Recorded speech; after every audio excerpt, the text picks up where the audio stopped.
তো আজকে সবাই কেমন আছেন? আশা করি সবাই অনেক ভালো আছেন। তো কালকে থেকে আজকে গলাটা কিছুটাই ছেড়েছে। মানে এত পরিমাণ আদা দিয়ে রং চা খেয়েছে। আর এদিকে আমার বড় ছেলে সে তো পড়তে পুরো ক্লান্ত, পুরো বেহুশ হয়ে যাচ্ছে। সবাই ওর জন্য একটু দোয়া করবেন, কারণ সামনে ওর পরীক্ষা।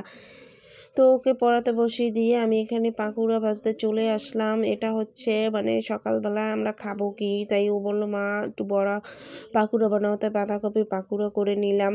এটা দিয়ে খাওয়া দাওয়া করার পর তারপর দুপুরে রান্না করতেও চলে এসেছি। এখানে একটু বাঁধাকপি বসিয়ে দেবো। তো আমি একদিকে কিন্তু ওকেও পড়াচ্ছি এবং দুপুরে রান্নাবান্নাটাও ক্লিয়ার করে নিচ্ছি, কারণ একবারে রান্নাবান্না ক্লিয়ার করে তুলে পরবর্তীতে আর ঝামেলা লাগে না, নাহলে রেস্ট করতে গেলে আবার সময় যায়, তাই তাড়াতাড়ি করে নিলাম। আর এখানে একটু কালিজিরা ফোড়ন দিয়ে আপনার আলু ছেড়ে দিয়েছি। তো আজকে আমি একটু নতুন ইউনিকে বাঁধাকপি রান্না করার চেষ্টা করছি, কারণ সবসময় একভাবে খেতে আমার মোটেও ভালো লাগে না। তো এখানে এই যে আলুগুলোকে ভেজে নিয়েছি। আর আজকে আমার সাথে এমন কারবার হয়েছে, কি বলবো আপনাদেরকে, মানে আমি বুঝতেই পারছি না কেন এরকম হচ্ছে। মানে মাঝে মধ্যে গ্যাস ছেড়ে আমি ছেড়ে দিয়ে আমি কাজ করতেছি, হঠাৎ করে দেখি গ্যাসের তেল মানে এত হয়ে গেছে, পরে গ্যাস বন্ধ করে তারপর সব জিনিস আমাকে ছাড়তে হতো। তো এখানে আলুটাকে একটু ভালো করে ভেজে নিয়ে এখন সব বাঁধাকপি দিয়ে দেবো। তো শীতে বাঁধাকপিটা আমার না তরকারি থেকে আপনার পাকোড়া বানিয়ে খেতে বেশ ভালো লাগে।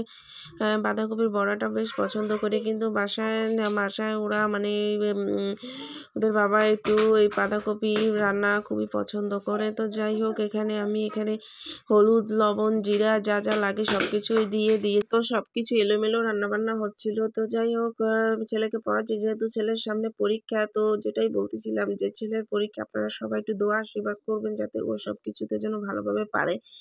তো ছেলেকে যখন ভিডিও করছি, সে তো দেখছেন হাত দিয়ে প্রথম না করতেছিল, পরে দেখে যে মা শুরুই করে দিয়েছে। আর কি বলবার, এখানে এই যে আমার পছন্দের বৈরাগী মাছ আর এখানে হচ্ছে পুমা মাছ, ওগুলো ভাজবো। আর এখানে ডাল করে রেখে দিয়েছি।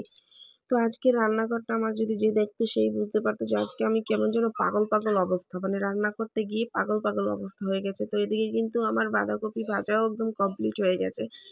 আজকে অনেক ভিডিও, মানে একটা ভিডিও মনে হয় আমি 2-3 বার করে করেছি, এমন অবস্থা। জানি না আজকে আমার কি হয়েছিল। তো হঠাৎ করে মানে মাঝে মধ্যে মানুষের ভিতর থাকে না, হারিয়ে যেত। আমার অবস্থা মনে হয় সেটাই হয়েছিল। যাই হোক, কালকে থেকে ভয়েসটা একটু ক্লিয়ার হয়েছে আর একটু গলাটা ভালো লাগছে, কারণ কালকে এমন অবস্থা ছিল ভয়েসের যে কথা বলতে ভয়েস দিতে আমার খুবই কষ্ট হচ্ছিল। আর এখানে কিন্তু এই যে দেখুন, পোয়া মাছ কিন্তু আমি অলরেডি ভাজা বসিয়ে দিয়েছি, সাথে একটা তুলেটি মাছও ছিল।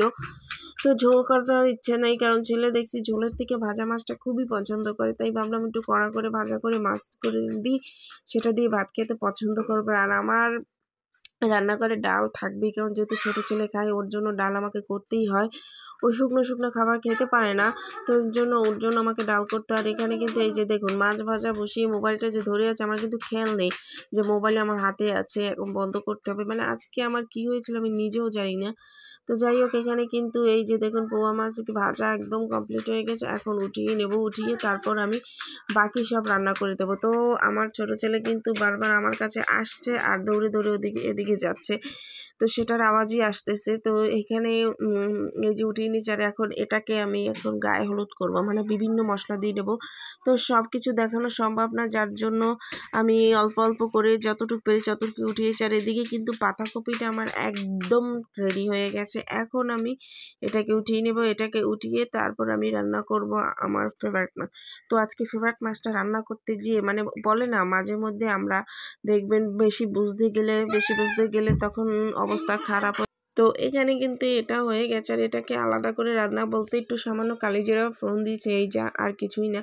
তখন এটাকে উঠিয়ে নেব। এটাকে উঠিয়ে রেখে এখন আমি আমার মাছের প্রসেসিং করব। তো ওই যে যেটা বলতেছিলাম, মানে বেশি বুঝতে গেলে যা হয় অবস্থা, সেটাই আমার সাথে হয়েছে। আর এখানে কিন্তু আমি সব পেঁয়াজ রসুন যা যা লাগে সব কিছু দিয়ে দিয়েছি।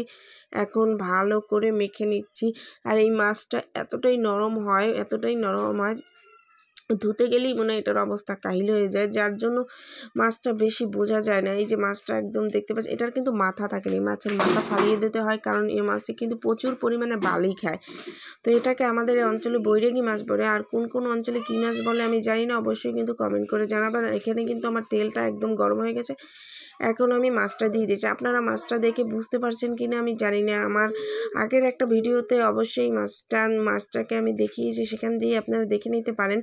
তো অনেকে হয়তো আমাকে প্রশ্ন করেন যে এটা আপু 2 বার দেখছি, এটা কী মাছ বুঝতে পারছি না, মানে এই মাছটা বৈরাগী মাছ বলে।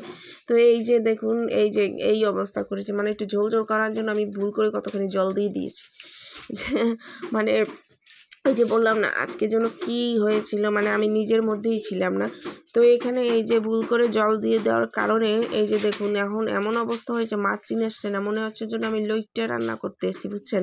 তো আজকের এই মাছটা খেতে একাল মনে হয়েছে যেন আমি লইটকে খাচ্ছি। আর এই যে এখান দিয়ে উঠেই আপনাদের দেখাচ্ছি যে মাছটা কীরকম দেখতে, জাস্ট এরকম দেখতে, এই যে লম্বা লম্বা। তো এই তো আমার রান্নাবান্না একদম কমপ্লিট হয়ে গেছে, দুপুর রান্নাবান্নাও শেষ। তো আজকের মতো ভিডিওটা এই পর্যন্ত, ভালো থাকবেন সবাই, টাটা।